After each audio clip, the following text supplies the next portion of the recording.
بسم الله الرحمن الرحيم إن الله وملائكته يصلون على النبي يا أيها الذين آمنوا صلوا عليه وسلموا تسليما اللهم صل وسلم وبارك على سيدنا ومولانا محمد معدن الجود والكرم وآله وأصحابه وبارك وسلم.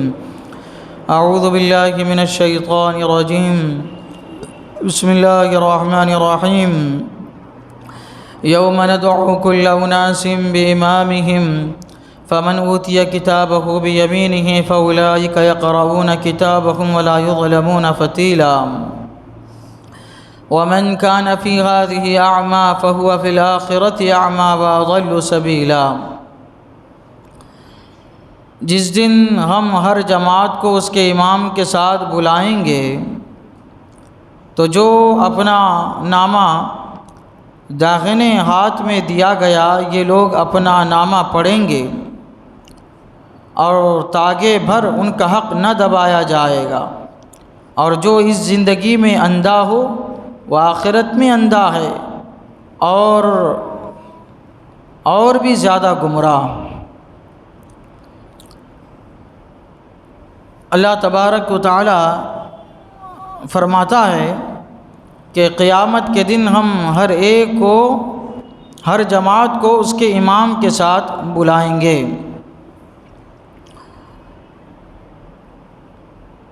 امام سے مراد کیا ہے؟ امام سے مراد یا تو انبیاء اکرام علیہم الصلاۃ والسلام ہیں کہ ان کو ان کی امت کے ساتھ بلایا جائے گا، یا امام سے مراد وہ ہے یہ جس کی دنیا میں لوگ اندھی پیروی کرتے تھے، چاہے وہ حق پر ہو چاہے ناحق ہو، ان کے ساتھ ہی ان کو بلایا، جن کی پیروی کرتے تھے ان کے ساتھ ان کو بلایا جائے گا. یا یہ کہ دنیا میں جس کتاب کو مانتے تھے اس کتاب کے ساتھ ان کو جو ہے بلایا جائے گا. یا یہ کہ امام سے مراد یہاں ہے، ماں کے ساتھ پکارا جائے گا، یہ ایک تفسیر ہوتی ہے. یا یہ کہ لوگوں کو ان کے اعمال کے ساتھ بلایا جائے گا.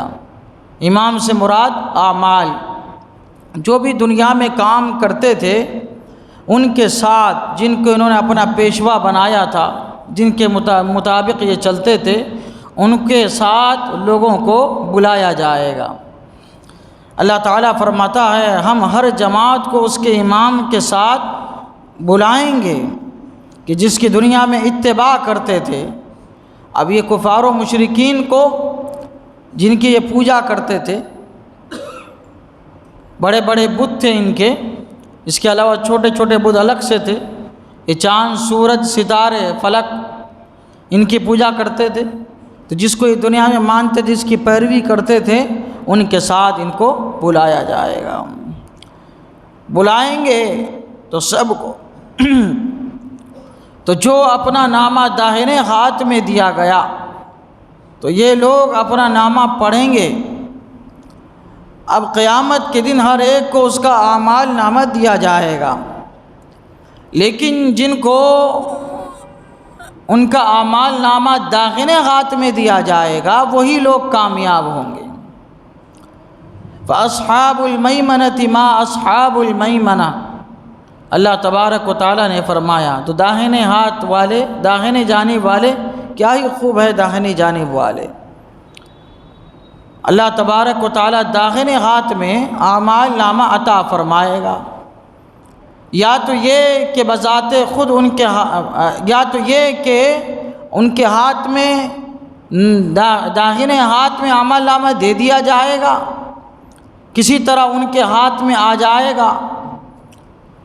جو داہنے ہاتھ میں جن کے آ گیا وہ لوگ کامیاب ہے. تو یہاں پہ ایک سوال پیدا ہوتا ہے کہ داہنے ہاتھ میں عمل نامہ دیا جائے وہ کامیاب ہے، تو ہو سکتا ہے کہ بھئی کوئی اپنا عمل نامہ اٹھا کے بائیں ہاتھ میں دے دے تو کیا وہ بھی کامیاب ہو جائے گا؟ تو وہ قیامت کا معاملہ ہے، دنیا پہ اس کو قیاس نہیں کر سکتے. جس کو ایک مرتبہ داہنے ہاتھ میں اعمال نامہ دے دیا گیا اب اس کے بائیں ہاتھ میں وہ نہیں آئے گا، اور جس کے بائیں ہاتھ میں آ گیا اس کے داہنے ہاتھ میں نہیں آئے گا. اس سے مراد یہ دائیں ہاتھ میں کہ دائیں ہاتھ والے کامیاب ہیں، جنتی ہے، اور بائیں ہاتھ والے کیا رہیں گے؟ دوزخی رہیں گے۔ ایک دوسرے ہاتھ میں یہ تبدیل نہیں کر سکیں گے قیامت کے دن۔ اب جن کو اعمال نامہ داہنے ہاتھ میں دیا جائے گا وہ تو اچھے سے نکالیں گے اور خوب زور زور سے پڑھیں گے تاکہ سب لوگوں کو سنائی دے کہ انہوں نے کیا کیا اچھے دنیا میں کام کیے، یہ وہ پڑھ کے سنائیں گے۔ اور جن کو بائیں ہاتھ میں دیا جائے گا وہ پڑھیں گے نہیں، وہ دیکھ دیکھ کے شرمندہ ہوں گے کہ ہم نے کیا کیا برے کام دنیا میں کیے تھے، اب لوگ کیسے پڑھ کے سنائیں ہم۔ وہ کترائیں گے، لیکن ان سے بھی کیا ہے؟ پڑھوایا جائے گا۔ اللہ تعالیٰ فرماتا ہے تاگے پر ان کا حق نہ دبایا جائے گا، ہر ایک کے ساتھ انصاف کیا جائے گا، کسی کا کسی سے حق نہیں مارا جائے۔ اس کا عمل نامہ اس کو دے دیا، اس کا عمل نامہ اس کو دے دیا، اس کے گناہ اس پر ڈال دیے، اس کی نیکیاں اس کے حق میں چلی گئی، ایسا کچھ نہیں ہوگا۔ جب انسان پڑھے گا تو وہ خود اقرار کرے گا کہ ہاں یہ میں نے کیا ہے، اچھا کام ہو چاہے برا کام ہو، خود اقرار کرے گا اس دن۔ خدا نخواستہ کسی نے انکار کر دیا، اللہ تبارک و تعالیٰ فرماتا الیوم نختم علی افواہہم وتکلمنا ایدیہم وتشہد ارجلہم بما کانوا یکسبون۔ بعض ایسے ہوں گے کہ جو انکار کریں گے تو اللہ تعالیٰ فرماتا ہے منہوں پر مہر کر دیں گے، منہ بند کر دیا جائے گا۔